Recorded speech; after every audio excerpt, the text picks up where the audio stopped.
평화롭습니다. 아주 평화롭죠. 안동입니다. 저는 공직공익비리신고운동연합의 안동의 이태규 의원님, 이태규 본부장님을 만나러 왔습니다. 마침 여기 나유인 총재님과 정기석 총괄본부장님께서 오신다고 그래서 저도 왔습니다. 공직공익비리신고운동연합은 국민권익위원회 소속의 인간한 시민단체입니다. 저는 그곳에서 활동을 하고 지금은 저희 총재님도 경찰관이시고 저희 총괄본부장님도 경찰관 출신이시고 경찰관 6군데 경찰서장을 하셨죠. 여기에는 이제 훌륭한 분들이 굉장히 많으십니다. 조희안 감사국장님도 계셨고요. 남인도 당수도 총재님도 계셨고요. 합창 의장님, 이상희 합창 의장님도 계시고요. 남평호 청와대 정무수석이신가 실장님도 계셨죠. 한동안 이렇게 안동댐에 갔다가 이렇게 보고 있습니다. 제가 이제 보도를 하죠. 어제부터 시작을 했고요. 매일의 기자가 3번째 고소를 했습니다. 안타까운 일이죠. 김태호 의원께 제가 어제 저희 아버지와 저희 딸에게 사죄를 하겠느냐, 그리고 김상조 도의원께 고인이 되신 돌아가시기 전날 몇 시간 전까지 그렇게 괴롭히시죠. 사죄를 하고 그의 가족에게 마땅한 예우를 하겠느냐, 그러면 멈출 수 있다.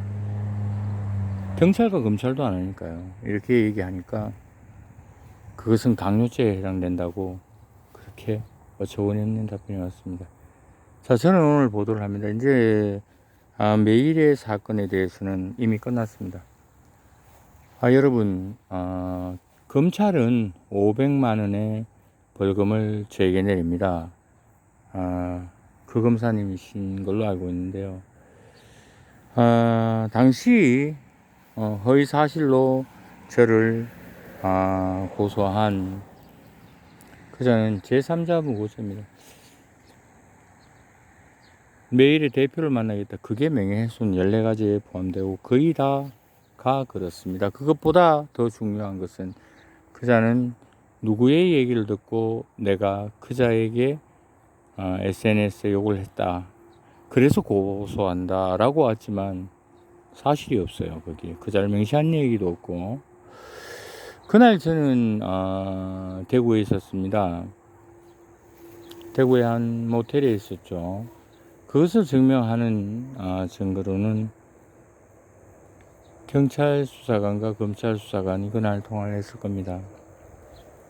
인사청탁 뇌물수 사건에 제가 그 비공개가 테러를 공개를 하고 시민께 난감한 일이 생겨서 잠시 피해 있었죠.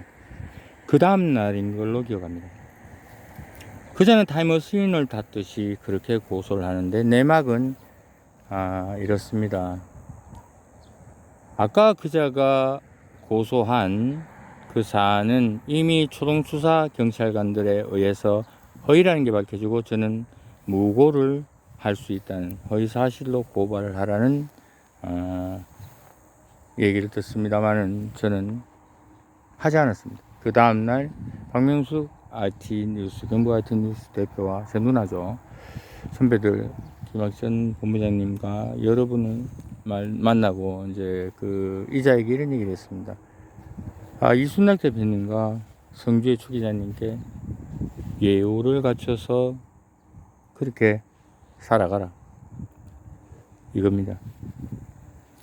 자, 근데 검찰은 수사를 안 했죠. 그때는. 왜냐, 수사권 조정 때문에 이 사안에 대해서는 경찰에서 종결을 났습니다. 자, 3월달에 작년 3월에 무혐의 통보를 받죠. 그러나 여기서 끝나지 않았습니다. 웃기는 일은 이순식의 사촌형 지금의 형사과정이 수사과정으로 오고 일부 송치를 시켜버립니다. 그 송치 내용으로 저는 500여 벌금을 맞았습니다. 근데 여러분, 여기서 말씀드릴 게 있는데요. 그 내용은 제 영상이라는 거 제가 찍었요. 그건 제가 출연하니까요. 그 다음에 고령의 전병흠 기자에게 합의금을 요구한 사안과 고소한 사실을 확인했느냐, 그것은 담당 경찰관이 확인을 합니다. 그리고 광고 수주를 한 사실이 있느냐, 그것을 확인했느냐, 그것도 담당 경찰관에게 확인을 시킵니다. 네, 이것입니다. 그러면 담당 경찰관은 확인을 하고 저에게 자료도 있지 않습니까?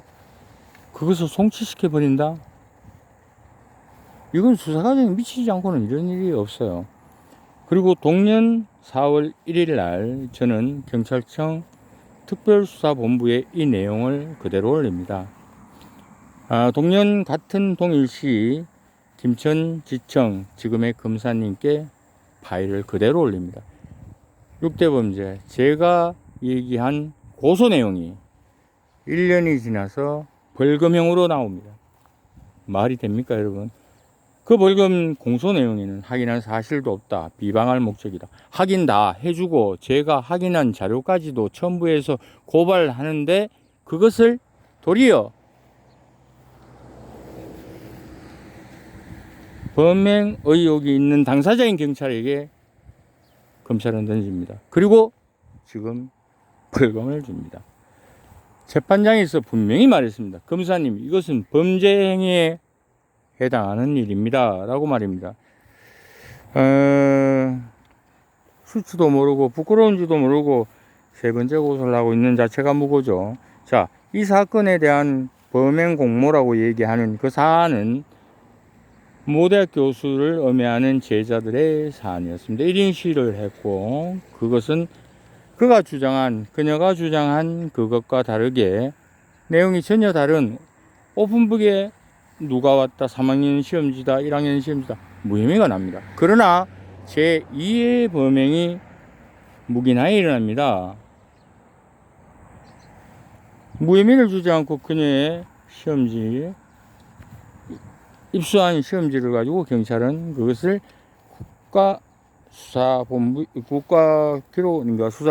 국수부에 넘기죠. 국가과학수사대 필적 감정한다고요. 자, 여기서 말입니다.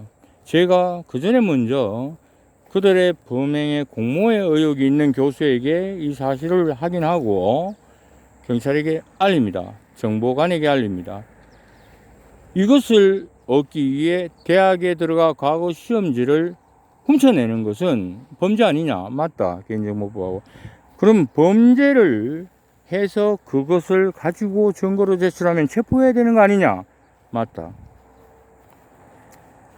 또다시 신용범죄수사팀에게 얘기를 합니다. 저는 그 당시에 장례식장에 있었죠.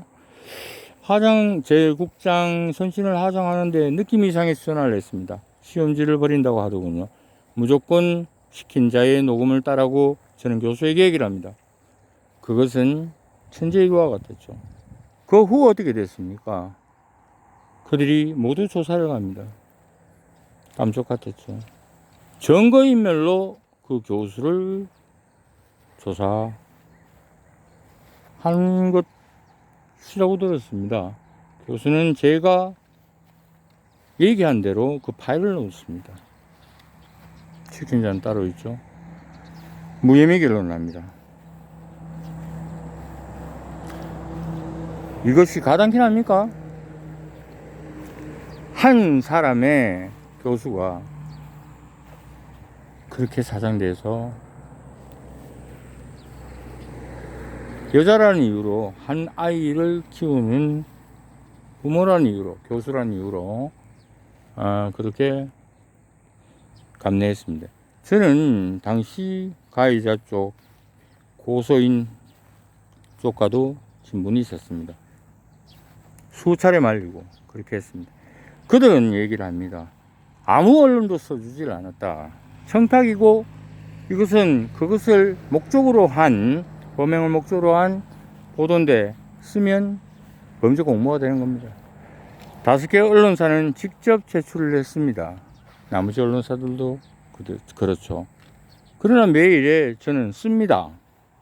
쓰고 과거의 기사로 보도를 올리고 깜짝같이 내립니다. 범죄 공모입니다. 후한무치하게 말입니다. 이제는 자신의 페이스북에 생전 처음 고소를 한다. 말짱 거짓말입니다.